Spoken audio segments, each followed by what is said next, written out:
तो हेलो दोस्तों, प्रजापति टेक्नीशियन में आपका फिर से स्वागत है। आज हम बात करने वाले हैं आरओ के ऊपर। तो हमने आरओ का पूरा डायग्राम बना रखा है। आज हम आपको बताएंगे डायग्राम की वजह से, इसकी मदद से कि हमारा जो आरओ है ये प्रॉपर वर्किंग कैसे करता है। भाई कई बार ऐसा होता है कि हम आरओ जो कैबिनेट में बनाते हैं, हमने आपको कई बार 2-3 वीडियो डाल रखी हैं, आपने देखा होगा।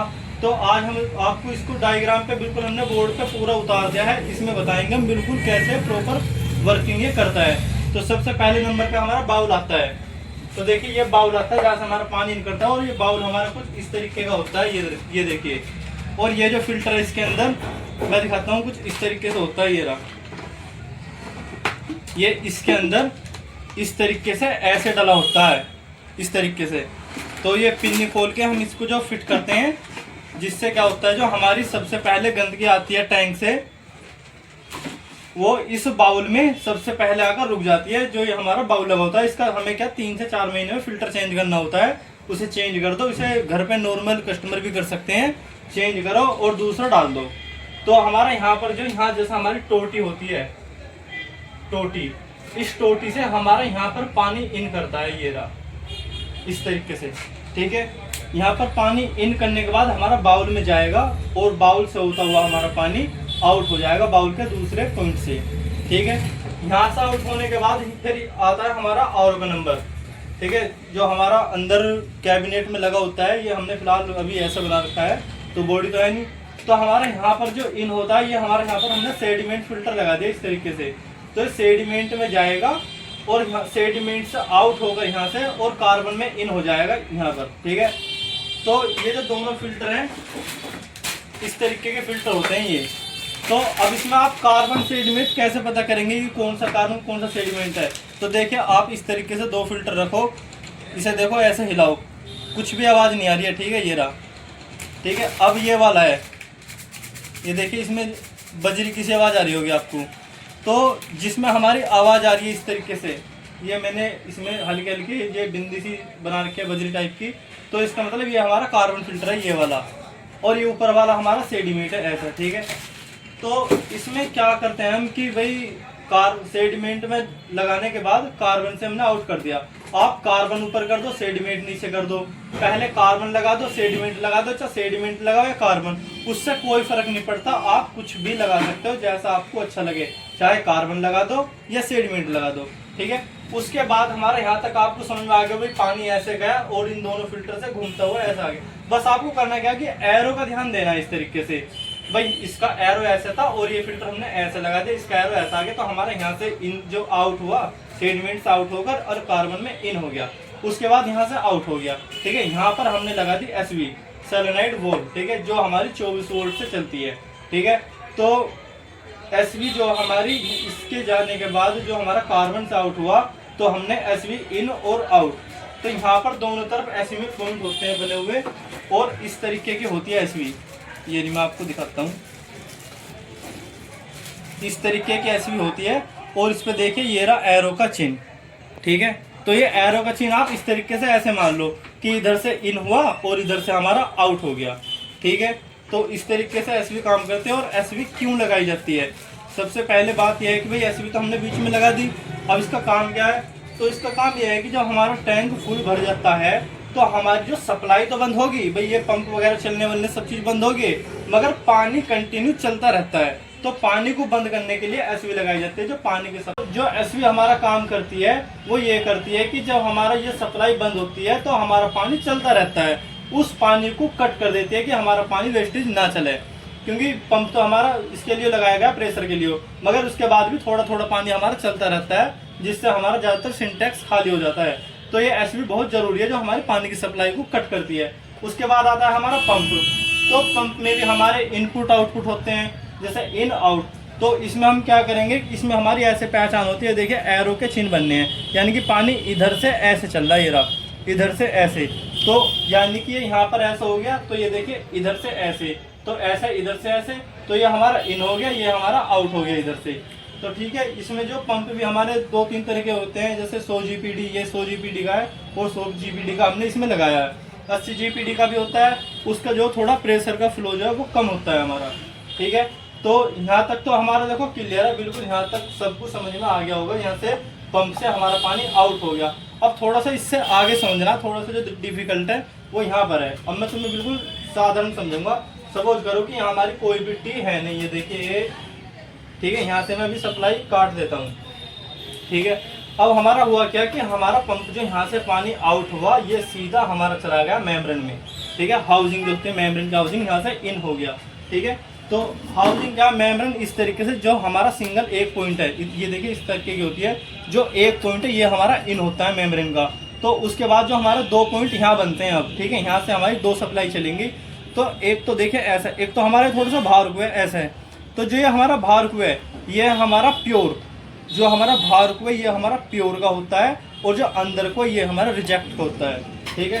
तो इसमें क्या होता है, जो हमारा रिजेक्ट वाला है ये देखिए अंदर की तरफ, तो यहाँ से जो हमारा इन हो गए अंदर मेम्ब्रेन में गए, यहाँ से रिजेक्ट वाले में लग के इस तरीके से FR लगा देते हैं हम इसमें, पाइप कनेक्ट करके इस तरीके से एरो के चिन्ह के हिसाब से लगा के, और इसे हम बाहर ऐसे बाहर डाल देते हैं बिल्कुल, जो हमारा पानी रिजेक्ट जाता रहता है। ये तो यहाँ से डायरेक्ट FR लगकर बिल्कुल बाहर निकल जाता है। ये FR इस तरीके से लगेगी इसमें, ठीक है। उसके बाद हमारा जो बचता है पानी प्योर बचाव। तो प्योर हमारा क्या होता है, जैसा तुमने देखा होगा कि प्योर हमारा ये आया और ये सीधा हमारा यूवी में आ गया। या तो इस तरीके का कार्टेज लगा लो, या फिर यूवी होती है इस तरीके की, इसमें यहाँ पे एल्बो कसती है और इसके अंदर एक ट्यूब लगती है, ठीक है। या फिर इस तरीके का कार्टेज लगा लो, चाप सा कार्टेज मान लो, कोई दिक्कत नहीं है। यूवी कार्टेज कुछ भी आप यूज कर सकते हो। तो देखिए प्योर जो हमारा ऐसे आया और इस तरीके से हमारा बाहर चला गया, यानी कि टैंक में आ गया। RO का काम हो गया पूरा। अब उसके बाद आता है कि हमारा जो कंट्रोलर कैसे काम करेगा।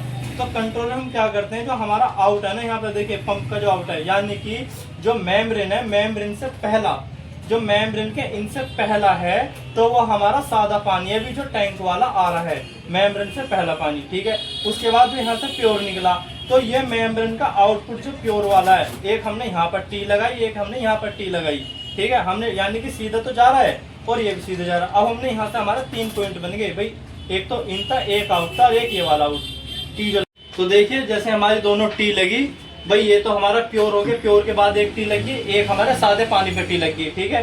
अब हमारा एक पाइप तो हम ऐसे लिया है और एक इसमें से, यानी कि ये मान के चलो कि हमने इस टी से पाइप घुमा दिया ऐसे, और हमने इस पाइप में कट करके एक लगा दिया कंट्रोलर, इस तरीके से। ये होता है कंट्रोलर। देखिए इसमें भी हमारा ये होता है, देखिए एरो का चिन्ह ये रहा, यानी कि हम इसे अब ऐसे लगाएंगे नीचे को, क्योंकि प्रेशर हमारा पंप की तरफ से ज्यादा होता है।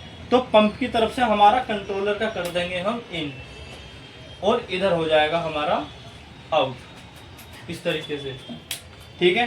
तो अब हम क्या करेंगे कि मान के चलो कि हमारा जो मेम्ब्रेन है ये पानी यहाँ पर निकाल लिया हमारा 50 TDS, ठीक है जी, 50 TDS निकाल लिया, ठीक है। अब उसके बाद कि हमें चाहिए इसमें 120, ठीक है। तो हम क्या करेंगे कि हमारा जो टैंक का पानी आ रहा है, सपोज करो ये पानी आ रहा है हमारा लगभग 750 TDS, ठीक है जी। तो यहाँ पर 50 तो निकल गया, तो जो 750 TDS है वो भी तो अभी हमारा यहाँ पर 750 है, यहाँ पर इस तरीके से 750 TDS, और यहाँ पर जो हमारा निकला है 50 निकल गया भाई। यहाँ पर अभी मेम्ब्रेन इन हो रही थी, इनसे पहले तो यहाँ तक तो हमारा 750 ही है, और उसके बाद यहाँ जो हमारा मेम्ब्रेन से निकल रहा है 50 है, क्योंकि यहाँ से होता है 50 भाई। इसमें कुछ चेंजिंग थोड़ी, चेंज जो मेम्ब्रेन करती है, बाकी कोई कुछ चेंज नहीं करता। चेंजिंग जो TDS करेगी खाली मेम्ब्रेन का है। तो उससे हम क्या करेंगे कि यानी कि खराब पानी और प्योर पानी में एक हमने कंट्रोलर लगा रखा है कि इसे 50 को करने के लिए, कि इन दोनों पानी को हम यहाँ से मिक्स करते हैं इस तरीके से। जैसे ये होता है, इसमें हम ट्रैक्टर लगाते हैं ऐसे और इसे कसते हैं, तो उधर को तो हमारा कंट्रोलर का पानी कम होता जाएगा, और ऐसे खोलेंगे तो ज़्यादा, यानी कि इधर की रफ्तार इधर आएगी तो हमारा TDS बढ़ता हुआ चला जाएगा। जैसे हम अपने मीटर से चेक करते हैं ये 50 है, हम सिर्फ थोड़ा सा खोल लेंगे तो इसका मिक्सचर, यानी कि ये तो निकाल ही रहा है, तो थोड़ा सा इससे और आ गया इसमें, तो ये आ जाएगा हमारा 100। तो आप इसको इतने हिसाब से कितना ही खोल लो, 100 कर लो, 200 कर लो, 250 कर लो, मतलब 750 से ऊपर तो जाएगा ही नहीं, क्योंकि 750 तो इसका अपना है ही, और 50 से नीचे नहीं जाएगा जो हमारी मेम्ब्रेन निकाल ली है। तो इस तरीके से जो हमारा RO काम करता है ये, ठीक है। तो अब इसमें जो मैंने आपको बताया कि जो भाई कार्बन सेडमेंट आप कैसे भी लगा लो, और इसकी जो वायरिंग है, अब देखते हैं कि इसकी वायरिंग कैसे काम करती है। तो वायरिंग हमारी ऐसे काम करती है कि सपोज करो यहाँ पर हमारा है SMPS, ये SMPS हमारा 24 वोल्ट हो गया हमारे DC, और इधर से जो हमारी इन हो रही है इसमें 220 वोल्ट हमारी AC होती है, 220 वोल्ट AC, ये हमारा इधर DC निकालता है, ठीक है। इसमें हमारे प्लस माइनस होते हैं। तो इसमें हमारे SU में दो हमारी वायर होगी प्लस माइनस की, भाई ये प्लस होगी ये माइनस होगी। तो ऐसे हमारी दो वायर हमारी पंप में होगी, ये इस तरीके से प्लस और माइनस।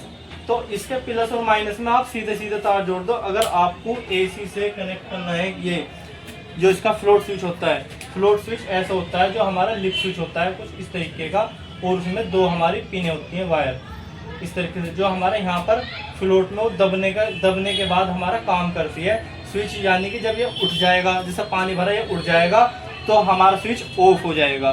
तो हम इसमें क्या करते हैं कि जैसा हमारी न्यूट्रल और यहाँ पर न्यूट्रल और लाइन आती है, तो हम क्या करते हैं न्यूट्रल डायरेक्ट जोड़ते हैं, और हम लाइन जो जोड़ेंगे, लाइन हम ऐसे जोड़ते हुए इससे कर देते हैं कि वो स्विच से ऑन ऑफ हो जाएगा, स्विच से ऑन ऑफ हो जाएगा, ठीक है। अब इसमें कुछ नहीं करना भाई, सीधा सा है भाई, इसका माइनस लो इस पर जोड़ दो, और इसका भी माइनस इस पर जोड़ दो, सीधा सीधा जोड़ दिया। और जो इसका प्लस है, इसका प्लस इस तरीके से इसके प्लस पे जोड़ दो और इसके प्लस पे जोड़ दो, हो गया हमारा कनेक्शन तैयार। क्योंकि 24 वोल्ट ये आउटपुट कर रहा है, 24 इसको चाहिए, 24 इसको चाहिए, पूरा काम हमारा हो गया। अगर आपको करना है कि भाई हमें तो डायरेक्ट करना है, और लिप स्विच जो है हमें ये हमें DC से कनेक्ट करना है, तो आपको कुछ नहीं करना, ये वाली वायर आपको डायरेक्ट जोड़ देनी है इस तरीके से, ठीक है। और कुछ नहीं करना, बस इसकी जो वायर है यहाँ पर एक वायर कट करो भाई, एक वायर इसकी सीधी इस पे ले जाओ, और दूसरी वाली इसकी आउटपुट इस पे कर दो, तो अब ये DC पे काम करेगा, कुछ नहीं करना। मगर जो मेरा मानना तो है कि ज़्यादातर आप AC से करोगे